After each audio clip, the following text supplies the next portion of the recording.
tómate un momento y pregúntate esto. ¿Por qué Rusia está ganando terreno de forma constante en Ucrania a pesar de miles de millones en ayuda occidental, los interminables discursos políticos y la promesa constante de que Kiev está a solo un paso de cambiar el rumbo? Y si la verdadera razón no tiene nada que ver con el heroísmo o la propaganda, pero todo lo relacionado con la realidad militar, la verdad estratégica y los límites estrictos del poder occidental? Seguid conmigo, porque una vez que eliminemos el ruido, veréis exactamente por qué esta guerra se está desarrollando como está, y por qué el resultado fue predecible desde el principio.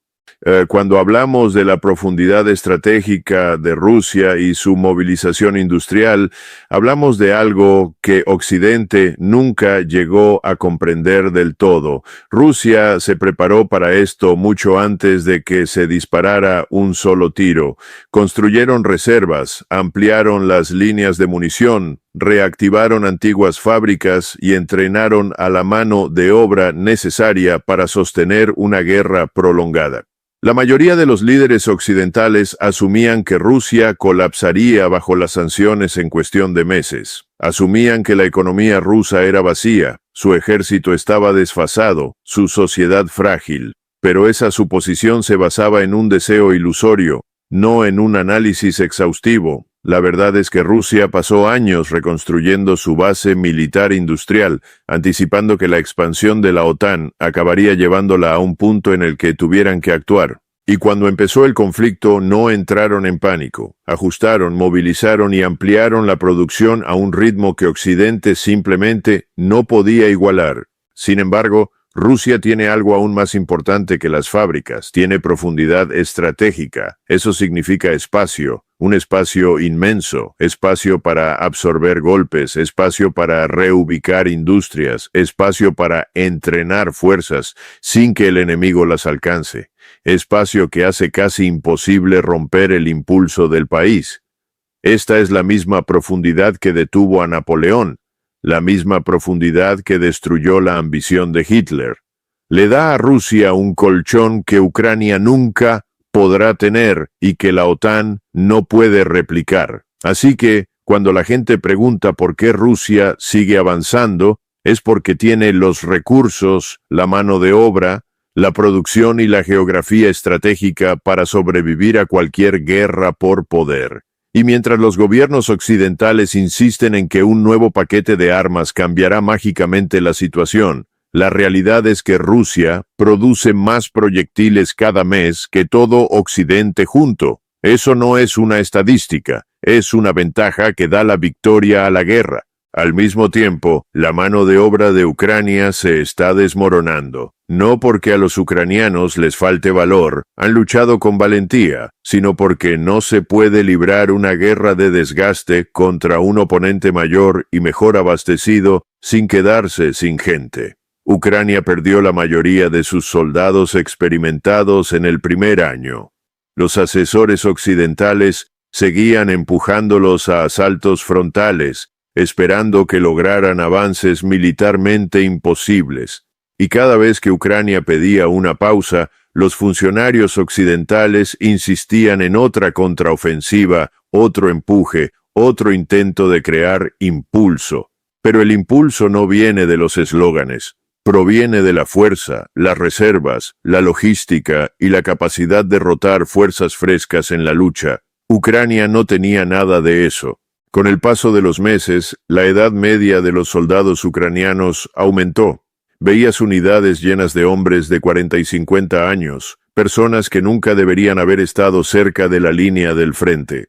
Se vieron movilizaciones forzadas en las calles, en paradas de autobús, fuera de los centros comerciales. No eran voluntarios, eran personas que eran capturadas porque el ejército no tenía otra opción. Esto es lo que ocurre cuando una nación es llevada más allá de sus límites. Mientras tanto, los estrategas occidentales se aseguraban constantemente de que Rusia también se estaba quedando sin hombres, que el Kremlin estaba desesperado, que la moral se estaba desplomando. No era cierto. Rusia rotó nuevas brigadas. entrenó nuevas formaciones y amplió el reclutamiento de forma silenciosa y constante. No necesitaban movilizar a la sociedad con un anuncio público dramático. Se movilizaron de forma gradual, constante y eficaz. Y por eso Ucrania ahora tiene dificultades para mantener incluso posiciones defensivas. El desequilibrio de personal es enorme y ninguna cantidad de equipamiento occidental puede solucionar la escasez de soldados. Luego tenemos el fracaso de la estrategia de proxy de la OTAN. Desde el principio, Occidente trató a Ucrania como un campo de pruebas, un lugar para debilitar a Rusia sin asumir riesgos directos. Los políticos hablaron abiertamente de usar Ucrania como campo de batalla para agotar Moscú, para sangrar su ejército, para quebrar su economía. Ese era el plan, pero como tantos planes en Washington y Bruselas, estaba desconectado de la realidad.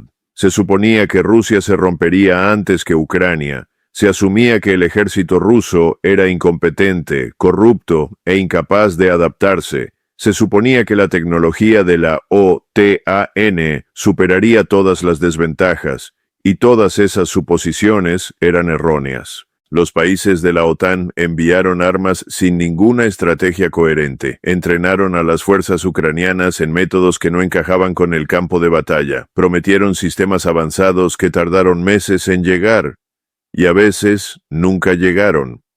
Trataban la logística como una ocurrencia secundaria, olvidando que el equipamiento occidental complejo necesita mantenimiento, piezas, infraestructura y tripulaciones entrenadas.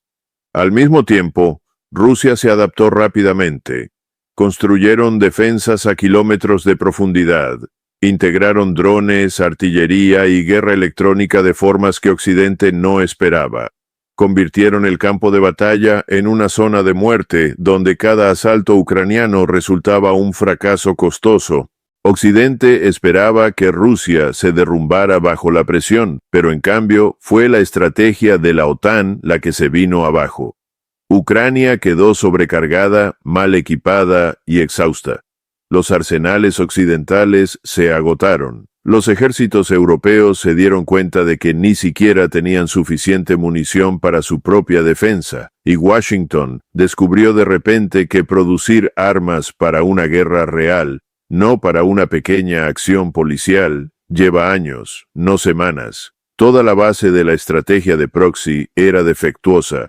Se basaba en la arrogancia, en la creencia de que Rusia se comportaría como un estado debilitado en lugar de como una gran potencia preparada para un conflicto prolongado. Y ahora las consecuencias se están desarrollando en tiempo real.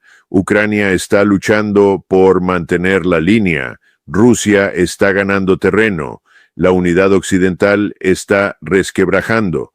Y toda la premisa de usar a Ucrania para debilitar a Rusia está saliendo mal, porque Moscú sale de esta guerra más experimentado, más movilizado y más preparado para la siguiente fase de la competencia global. Seguiré adelante, porque cuanto más profundizamos, más clara se vuelve la verdad.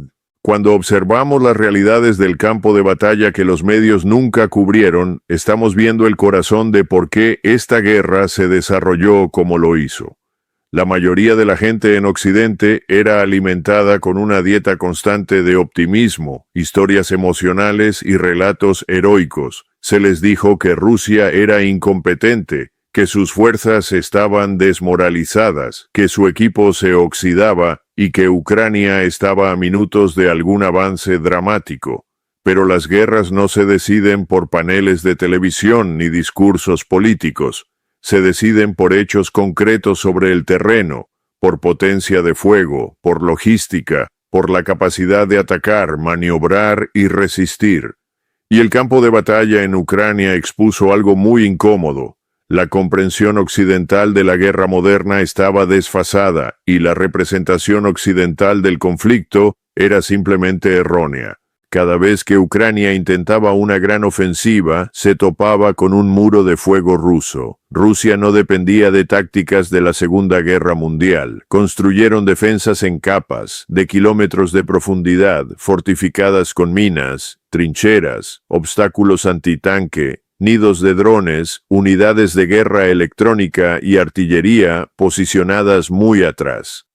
No era una frase sencilla, era un sistema. Un sistema diseñado para ralentizar, interrumpir y destruir cualquier fuerza que intentara penetrarlo. Y cuando las unidades ucranianas avanzaron, a menudo bajo presión de asesores occidentales que exigían resultados, se encontraron aisladas, expuestas y engullidas por esas defensas. Los drones lo cambiaron todo.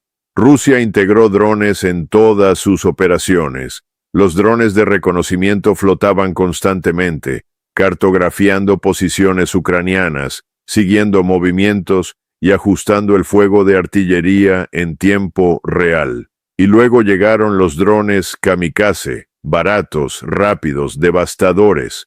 Por valientes que fueran los soldados, por muy decididos que fueran los comandantes, no se puede avanzar por terreno abierto cuando el enemigo ve todo lo que haces. Esta es la parte que los medios occidentales nunca explicaron. Insistían en que el valor ucraniano podía superar el poder de fuego ruso, pero el valor no detiene a un dron, no neutraliza la artillería, no despeja un campo minado colocado a kilómetros de profundidad. Luego estaba la guerra electrónica, algo que los ejércitos occidentales subestimaron durante décadas. Rusia bloqueó las comunicaciones, inutilizó drones, cortó el apoyo de las unidades ucranianas y las obligó a caer en confusión. Cuando no puedes comunicarte, cuando no puedes pedir ayuda, cuando tus sistemas fallan, no estás luchando una batalla organizada, estás luchando a ciegas. Por eso tantos asaltos ucranianos fracasaron antes incluso de llegar a las trincheras rusas. Y en lugar de admitir el problema, los funcionarios occidentales fingieron que la brecha tecnológica no existía. Ellos seguían diciendo que Ucrania solo necesitaba un arma más, un sistema más, una contraofensiva más. Pero el campo de batalla contaba otra historia, una historia de abrumadora preparación rusa y devastadoras pérdidas ucranianas. Ahora, cuando hablamos de por qué Washington se niega a aceptar el objetivo final, hablamos de algo más profundo que la política. Estamos hablando de una visión del mundo entera que se derrumba bajo su propio peso. Durante décadas, los líderes estadounidenses y europeos se convencieron de que podían moldear los acontecimientos globales a voluntad. Creían que su poder económico, sus alianzas y su dominio narrativo garantizarían el éxito en cualquier confrontación. Creían que ningún país podría resistirles por mucho tiempo. Y cuando Rusia se negó a ceder, cuando siguió luchando, adaptándose y ganando terreno, los líderes occidentales se encontraron en una posición que no habían experimentado antes. Se enfrentaban a una gran potencia a la que no podían intimidar, aislar ni derrotar mediante intermediarios. Esa realización era simplemente demasiado dolorosa para aceptarla. Así que, en lugar de ajustarse, en lugar de aceptar la realidad, Washington redobló la apuesta. Más paquetes de ayuda, más discursos, más promesas de victoria, más insistencia en que Rusia estaba a semanas del colapso. Y cada vez que esas predicciones fallaban, la solución era siempre la misma: escalar la retórica, intensificar el compromiso, aumentar la presión. Pero la escalada sin estrategia es solo ruido, no cambia nada en el campo de batalla. Y a medida que los meses se convirtieron en años, la brecha entre las narrativas políticas occidentales y la realidad militar se volvió imposible de ocultar.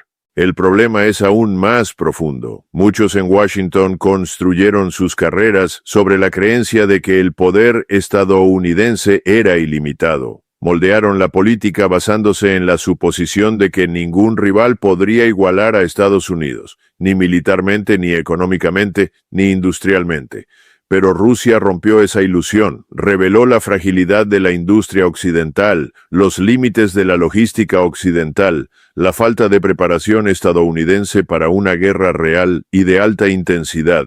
De repente, los responsables políticos se enfrentaron a la verdad. Habían pasado décadas luchando en guerras pequeñas, creyendo que esas experiencias demostraban el dominio estadounidense. Mientras tanto, Rusia había pasado décadas preparándose para un conflicto industrial a gran escala. Y cuando finalmente llegó la prueba, la diferencia fue enorme. Por eso Washington no puede aceptar el objetivo final.